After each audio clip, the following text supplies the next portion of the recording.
కూడా పేరు పేరున అందరికి కూడా నమస్కరించి విన్నవించుకుంటున్నాము. ప్రైవేట్ స్కూల్కి పంపించద్దండి. ఎందుకనంటే ప్రైవేట్ స్కూల్ కంటే కూడా ధీటుగా మనకి గవర్నమెంట్ స్కూల్లో ప్రతి టీచర్ కూడా క్వాలిఫైడ్ టీచర్. అలాగే మనకి ప్రభుత్వం కూడా మనకి అనేక సదుపాయాలు కల్పిస్తున్నారు. కిట్లు ఇస్తున్నారు, బుక్కులు కానీ, నోట్స్లు కానీ, టెక్స్ట్ బుక్లు, యూనిఫామ్ 3 జతలు యూనిఫామ్ ఇస్తున్నారు, బెల్ట్ ఇస్తున్నారు, షూ ఇస్తున్నారు, ఒకటేంటి అన్నీ ఇస్తున్నారు.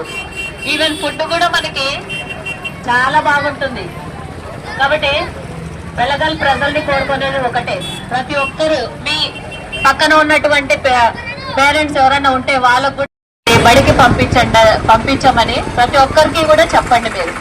సో మా స్కూల్ తరఫున, మా స్కూల్ యాజమాన్యం తరఫున కూడా మేము ఒక్కటే విన్నవించుకుంటున్నాం ప్రజలందరికీ కూడా, ప్రతి ఒక్క పిల్లవాడు బడిలోనే ఉండాలి. బడి ఈడు పిల్లలందరూ కూడా ఎక్కడ ఉండాలి? బడిలోనే ఉండాలి.